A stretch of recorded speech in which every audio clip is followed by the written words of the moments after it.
श्रोताओं, ये लॉकडाउन 3 का तीसरा दिन है। लोग 43 दिनों से घर के भीतर हैं।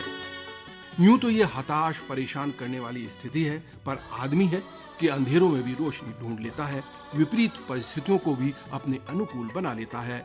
लोगों ने लॉकडाउन में भी सकारात्मकता खोजी है और अपने अनुकूल बनाया है।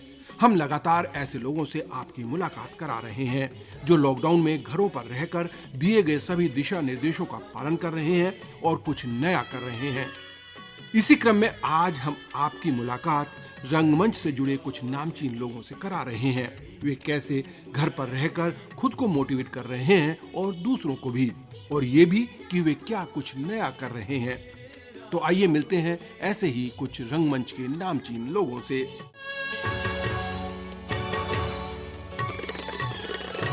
हमारे साथ अब जुड़ गए हैं श्री नवनीत गैरोला जी, और जैसा कि आप जानते हैं कि गैरोला जी रंगमंच के जाने माने नाम है। गैरोला जी, आपका पहले तो हमारे कार्यक्रम में बहुत बहुत स्वागत है। बहुत बहुत धन्यवाद, मुझे इस मौका देने के लिए धन्यवाद। इस समय लॉकडाउन 3 शुरू हो गया है। काफी दिन हो गए हैं हम लोगों को घर के भीतर रहते हुए, और ये बहुत बड़ी चुनौती भी है हमारे सामने और हमें इसको पार पाना है। और निश्चित रूप से ये हमारा कर्तव्य भी है कि हमें घर पर रहना है। और आप भी घर पर रह रहे होंगे, तो किस तरह से आपकी दिनचर्या है अब घर पर रहने की? देखिए, घर पे ये बहुत बड़ी चुनौती है कि कोविड-19 का हम सबको मिलकर मुकाबला करना है। और मैं घर पर रहता भी हूँ और थोड़ा, क्योंकि मैं कम्युनिटी रेडियो से भी जुड़ा हुआ हूँ, तो हम जाते थोड़े ऑफिस में जाना होता है काम करके, और फिर मूलतः फिर उसके बाद हम उस टाइम के बाद जब घर आते हैं तो फिर घर पे रह करके बस यही प्रयास रहता है कि किस तरीके से चीजों को बढ़ाया जाए अपने सोशल मीडिया के माध्यम से, और लोगों को अवेयर कराया जाए कि आपको किस तरीके से घर पे रहना है और जो लॉकडाउन दिया गया है उसका पालन करना है और जितना जल्दी हो सके कोविड से पार पाना है।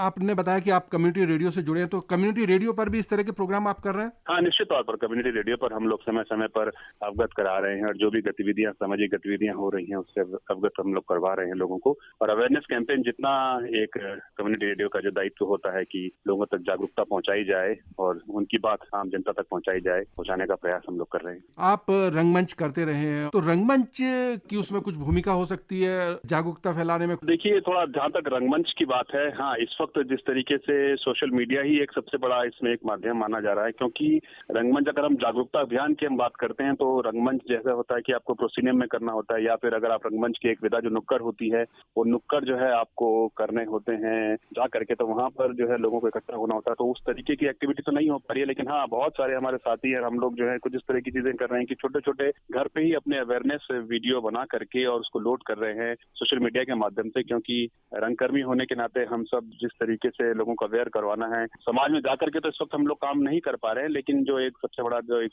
निकल करके आया है सोशल मीडिया, उसके माध्यम से अपनी बात हम लोगों तक पहुंचाने का जरूर प्रयास कर रहे हैं। हमारे काफी साथी इस काम में जुड़े हुए हैं और हम लोग ये लगातार काम कर रहे हैं। क्योंकि इस समय रंगमंच की तो सारी गतिविधियां रुकी हुई हैं, बहुत सारे लोग सोशल मीडिया पर अपनी जो पैशन है उसको पूरा कर रहे हैं, रंगमंच के लोग भी, और नए नए प्रयोग कर रहे हैं। तो क्या आप भी कुछ ऐसा कर रहे हैं रंगमंच के लिए, कुछ अलग हटके? हमारे एक मित्र हैं, उन मित्रों ने जो कुछ कविताएं लिखी हैं और उन्होंने मुझसे भी बोला है कि आप इन कविताओं को पढ़िए, और अभी वो प्रोसेस में है, और हो सकता है कि बहुत जल्दी आपको सोशल मीडिया पर वो कविताएं मिलें जो कि समाज पे जो आज की डेट में जो चुनौतियां हैं और उस पे बहुत खूबसूरत मेरे मित्रों ने कविताएं लिखी हैं। हालांकि अनफॉर्चुनेटली मैं कविताएं नहीं लिखता हूं, लेकिन हाँ, इतना है कि जो दूसरे लोग लिखते हैं रंगकर्मी होने के नाते फिर मैं उसको इनैक्ट करता हूँ, पढ़ता हूँ, तो वो अब एक हम प्रयास कर रहे हैं अपने माध्यम से। तो अंत में क्या कहना चाहेंगे हमारे श्रोताओं को? जी, मैं बिल्कुल यही कहना चाहूंगा कि चुनौतियों का समय है, लेकिन चुनौतियों से पार पाना हिंदुस्तानी बहुत बेहतर तरीके से जानता है। और जिस तरीके से पूरे विश्व को इस वक्त दिखाया है कि हिंदुस्तान में कोरोना की जो मार है वो कंपैरेटिवली और मुल्कों के मुकाबले थोड़ा कम है, हालांकि अभी भी चुनौतियां खत्म नहीं हुई हैं।